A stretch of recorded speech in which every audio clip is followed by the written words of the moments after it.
16/10/2022 को second shift में जो आपका पटका एग्ज़ाम हुआ था उसमें जो गणित के सवाल आए हुए हैं उसका सोल्यूशन आज हम बताएंगे। दिया गया 7 क्रमिक संख्याओं का औसत 20 है। इन संख्याओं में से सबसे बड़ी संख्या क्या है? देखिए औसत का मतलब क्या होता है? औसत मतलब मध्य होता है। तो इसका मतलब 7 क्रमिक संख्याओं का औसत 20 है। तो ये 20 जो संख्या दी गई है वो 20 संख्याएँ हैं 6 है।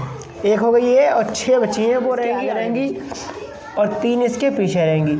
और ये कह रहे हैं कि सबसे बड़ी संख्या क्या है? सबसे बड़ी संख्या का मतलब इसके आगे जाएंगे और क्रमिक का मतलब है क्रमानुसार। इसके आगे कौन सी हो जाएगी? ये हो जाएगी 21, फिर 22 और ये 23, यानी कि सबसे बड़ी संख्या आपका सही हो जाएगा। क्वेश्चन नंबर 2 है 76 + 84/2 - 76 - 84/2 और पूरे के बटे में 76 × 84। ये सारा इसको मान लेंगे ए, इसको मान लेंगे बी, यानी कि ये हो जाएगा a + b का whole square minus a - b का होल स्क्वायर और बटे में हो जाएगा ये a × b। तो इसको सॉल्व कर लेंगे तो ये बन जाएगा a² + का 2ab + का b²। इसी तरीके से यहाँ पर गुणा करते चलेंगे माइनस की। ये पहले फार्मूला खुलेगा a² - 2ab + b²। जब अंदर गुणा कर लेगा तो ये हो जाएगा माइनस का a² - का b² और प्लस का हो जाएगा ये 2ab और बटे में पूरा हो जाएगा ये ab। देखिए जरा यहाँ पर a² और माइनस का a² कैंसिल हो गया, प्लस का b² माइनस का b² कैंसिल हो गया। ये बचेगा आपका 2ab यानी कि हो जाएगा ये आपका 4ab और बटे में ये दिया गया ab से भी कैंसिल, यानी कि सीधा आपका आंसर 4 आ जाएगा। ऑप्शन ए वाला सही है। अंडर रूट के अंदर 9 + के 4 √5 क्वेश्चन मार्क की जगह पे हम मान लेंगे x और ये अंडर रूट इधर जाएगा तो हो जाएगा ये स्क्वायर में। तो सारी संख्याओं में जो दी गई हैं उनमें हम क्या करेंगे? स्क्वायर करके देखेंगे क्या ये आ रहा नहीं आ रहा। अगर ये अंदर वाला आ रहा होगा तो वो सही होगा, नहीं तो गलत होगा। चलिए देखते हैं जरा पहला वाला ऑप्शन करके देखते हैं क्या आ रहा नहीं आ रहा। इसका स्क्वायर करके देखते हैं। जब इसका स्क्वायर करेंगे तो a + b का होल स्क्वायर = होता है a² + 2ab + b², यानी कि पूरा क्या होता है a² + के 2ab + का b² होता है। एक ही जगह पे 2 है, b की जगह पे √5 है, इसमें रख देंगे। एक ही जगह पे यहाँ पे 2 रखेंगे, 2 की पावर 2 प्लस का 2 इंटू एक की जगह पे कितना है 2 और इंटू √5 और प्लस का b की जगह पे रखेंगे √5 का होल स्क्वायर।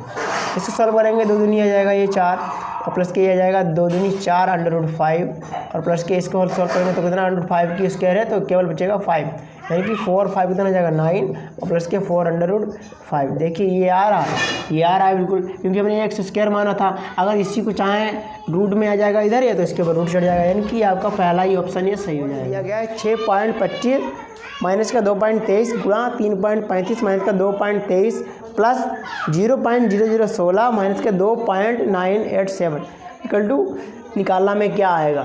इसका मतलब देखिए यहाँ पर ये है, इस वाले से पहले इसको घटाइए, उसके बाद में जो आएगा फिर इस वाले से इसे घटाने के बाद में दोनों की मल्टीपल हो जाएगी।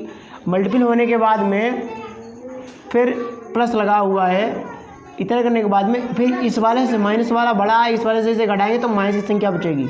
जब माइनस संख्या बचेगी और यहाँ पर इसे घटाने के बाद जो बचा था वो लिखा था और यहाँ पर घटाने के बाद जो लिखा था वो लिखा था, फिर इनकी आपस में मल्टीपल हुई थी, जो संख्या यहाँ पर आई उसमें से इसको हम घटा देंगे तो आपका जो बचेगा वही आपका क्लियर हो जाएगा 1.517।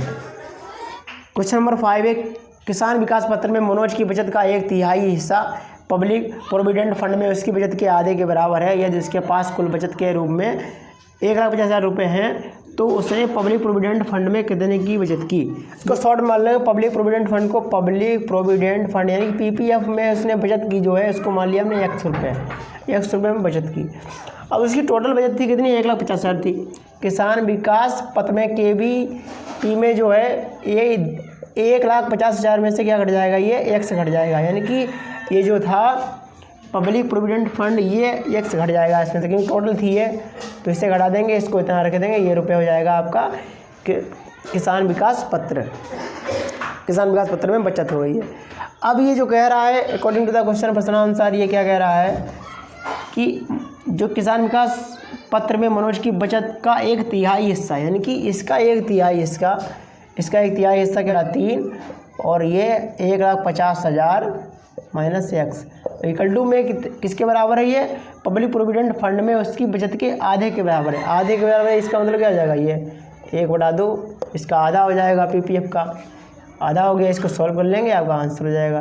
देखिए इसको 1/3 जो है अंदर गुणा करेगा दोनों जगह, तो 3 से इसको भाग कर देंगे 3 × 5 = 15, यानी कि ये हो जाएगा आपको 50,000 हो जाएगा। फिर माइनस का ये इधर गुणा करेगा तो हो जाएगा ये x/3 और ये x/2 ऐसे रहेगा। फिर ये उधर जाएगा तो हो जाएगा ये x/2 प्लस के x/3 और इक्वल टू में दिया गया आपका 50,000 दिया गया है। 50,000 दिया गया है, इनको सॉल्व करेंगे तो आएगा 3x, इधर जाएगा 2x यानी 3 दूनी 6 हो जाएगा। 3x प्लस के 2x बटे में 3 दूनी 6, ये हो जाएगा 50,000। ये 6 उधर गुणा में जाएगा, 3 2 हो गया, ये 5x यानी कि 5x बराबर 50,000 गुणा 6 और x बराबर हो जाएगा ये 50,000 गुणा 6 और बटे में ये 5। जब 5 से इसको सॉल्व करेंगे, 5 से काटेंगे इसको, 5 × 5 5 7 50 यानी कि 10,000 गुणा 6 हो जाएगा ये, तो क्या हो जाएगा ये 60,000। यानी कि आपका जो क्लियर आंसर होगा वो 60,000 होगा। इसमें ऑप्शन सी वाला। दिए गए विकल्पों में से असंगत का चयन कीजिए। असंगत का मतलब ये है कि इसमें से कौन सा डिफरेंस है, कौन सा अलग है बिल्कुल। तो देखिए इसमें पहले क्वेश्चन जो है इसमें दिया गया 12-25। देखिए ज़रा 12-25 जो दिया गया है ये आपका स्क्वायर है किसी का। ये 25 का स्क्वायर देखिए 5 होता है और 12 का जब इसके फैक्टर करेंगे 3 चक्कू 12, तो यहाँ पर छोटा वाला लिख लेते हैं यहाँ पर, तो यानी कि 35 आ गया इसका। फिर इसको देखते हैं 42-25 जो दिया गया है, ये इसका आएगा 5 और ये 7 छंग 42 यानी कि 6 पहले आ जाएगा छोटा वाला, 65 का है ये। फिर ये दिया है 30-25, 25 का 5 और 30 यानी कि 5 छक्का 30, तो ये 5 आ जाएगा छोटा वाला, 55 यानी कि ये सारे जो आपके स्क्वायर हैं। और ये 41-25 जो है किसी का स्क्वायर नहीं है, इसलिए यही आपका अलग हो जाएगा। क्वेश्चन नंबर 2 है 8:20 पर एक घड़ी के घंटे की सुई और मिनट की सुई के बीच का कोण ज्ञात कीजिए। हमें इसमें कोण निकालना है, तो कोण निकालने के लिए इसमें देखिए आपको फार्मूला इक्वल टू 2/11 घंटा इंटू 30 और प्लस माइनस थीटा, ये आपका फार्मूला है इस सवाल के लिए। तो यम की जो मिनट जो है कितना है वो 20 मिनट है, तो यहाँ पर रख दिया जाएगा 20 मिनट बराबर 2/11 और हावर घंटा कितना 8 है, तो यानी कि 8 गुणा 30 है फार्मूला वाला और प्लस माइनस थीटा। इसको जब सॉल्व करेंगे तो आपका आ जाएगा ये, इससे गुणा करेंगे 11 दूनी 22 यानी कि ये आ जाएगा 220, ये हो जाएगा 11 दूनी 22 220 इक्वल टू 2 अंदर गुणा करेगा, पहले तो इसमें गुणा हो जाएगी 8 24 यानी कि 240 और 240 गुणा 2 हो जाएगा, 240 गुणा 2 यानी कि 480 हो जाएगा और प्लस माइनस 2 अंदर गुणा करेगा तो 2 थीटा हो जाएगा यानी कि 2 एंगल।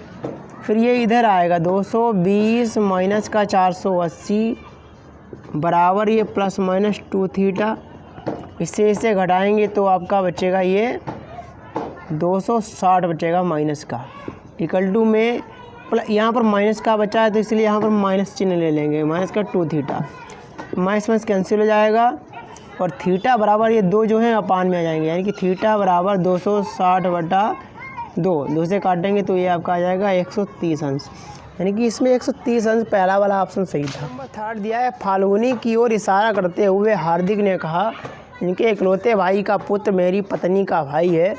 फाल्गुनी किस प्रकार हार्दिक से संबंधित? हार्दिक ने फाल्गुनी को इशारा करते हुए कहा, इनके इकलौते भाई का पुत्र, इनके इकलौते, इनका भाई, इनके भाई का, इनके भाई का, इनके भाई का पुत्र, इनके भाई का पुत्र, इनके भाई का पुत्र मेरी पत्नी का, मेरी पत्नी का भाई है, मेरी पत्नी का भाई है। फाल्गुनी किस प्रकार हार्दिक से संबंधित है? इसका मतलब ये हो जाएगा, देखिए यानी कि ए इनका हो गए, ये जो है इनका साला हो गया और इसके पिताजी ये हो गए, तो इसके पिताजी इसके ससुर हुए और ससुर की बहन जो होगी वो ससुर की बहन कहलाएगी, यानी कि ससुर की बहन आ जाएगा इसमें आंसर। नंबर 4 है यदि SCHEME को TDIFNF के रूप में कोडित किया जाता है तो बंदर के लिए क्या कूट है। देखिए ज़रा, इससे लेसन ये निकलता है कि इसमें दोनों में रिलेशन क्या है, यस के बाद में क्या दिया गया है, टी दिया गया है, यानी कि एस टी, और सी के बाद में क्या दिया, डी दिया गया, सी के बाद क्या आता है, डी आता है, एच के बाद में क्या आता है, आई आता है, फिर ई के बाद क्या आता है, एफ आता है, एम के बाद में क्या आता है, एन आता है, ई के बाद क्या आता है, एफ आता है, यानी कि अगला नंबर 1+ हो रहा है इसमें। तो ऐसे ही इसमें बंडर में क्या करेंगे, हम 1+ करते जाएंगे, जो आएगा वही आपका क्लियर आंसर हो जाएगा इसमें।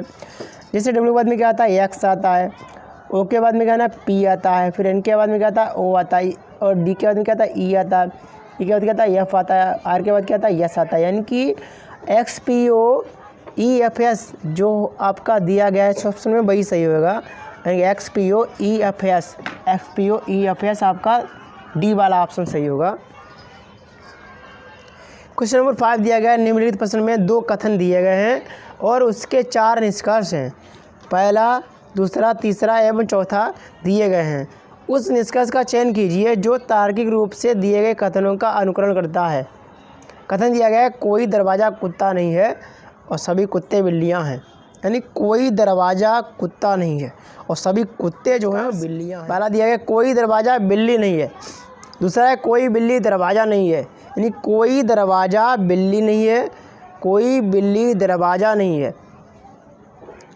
कुछ बिल्लियां कुत्ते हैं, और चौथा दिया गया, सभी बिल्लियां कुत्ते हैं।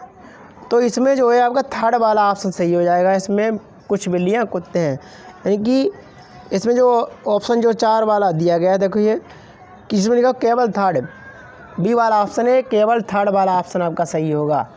केवल आपका इसमें जो है यही अनुकरण करता है और सभी गलत हैं, इसलिए जो है आपका केवल थर्ड वाला सही होगा।